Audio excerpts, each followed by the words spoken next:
Hey, travel nurses. I love setting money goals. I encourage it, I advocate for it, I always have my clients do so. But even with having money goals, why do so many travel nurses screw up their finances? Contrary to popular belief, it's not just because they may or may not have money goals. The truth is, it's because you don't know how to manage risk.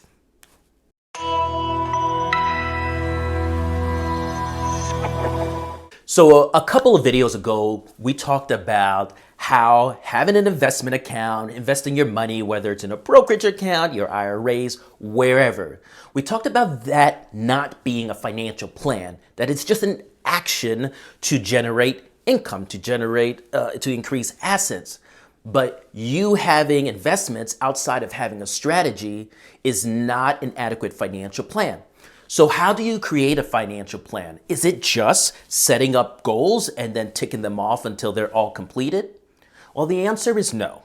So if you've been following me for any length of time, you know how passionate I am about not being greedy in your financial endeavors.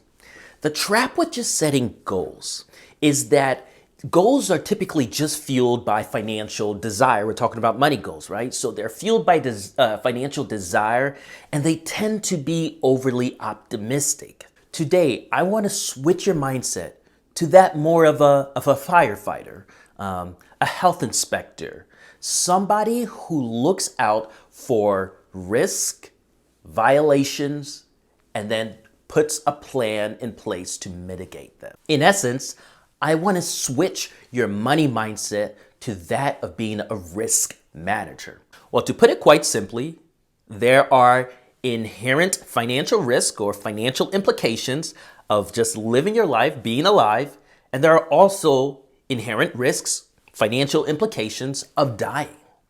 So when you create a financial plan, you're creating a plan to meet the needs of those risks so you can live a life that you want to live on your own terms and close your life with dignity.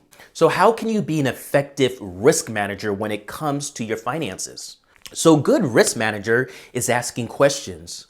What do I need to live? What do I need to live the type of life that I want? And then goes on to ask the follow-up questions of what could potentially keep me from living that life that I want? Well, I can think of emergencies. A financial disaster that would push me off track. How do I fix that? Well, perhaps I can put aside a certain amount of money to live off of if for whatever reason I didn't have income for a couple of months. That's one emergency addressed. What if I got injured at work and I don't know if I'll be able to work for a longer period of time? Well, what could I do to mitigate that risk? I could get a disability policy that would give me income, a percentage of my income until I'm back on my feet.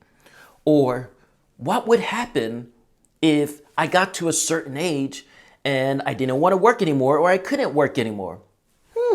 Perhaps we should plan for retirement. Those are just two examples of looking at the risks of living your life, living the type of life you want, and how to address that risk by having a plan. So as a good risk manager, your job is 1, to identify the risks, 2, identify the costs associated with the risk, and 3, create a plan to either eliminate or reduce that risk. Look, I talk to a lot of travel nurses just like yourself that besides saving for retirement, may not have a whole bunch of financial goals. It may be because they're at the starting stages of their career or they've never really given much thought to it. So a really simple solution to creating a financial plan is just identifying the risks and then getting rid of it. My name is Marlon with West Financial, and I'm the Travel Nurse Financial Advisor.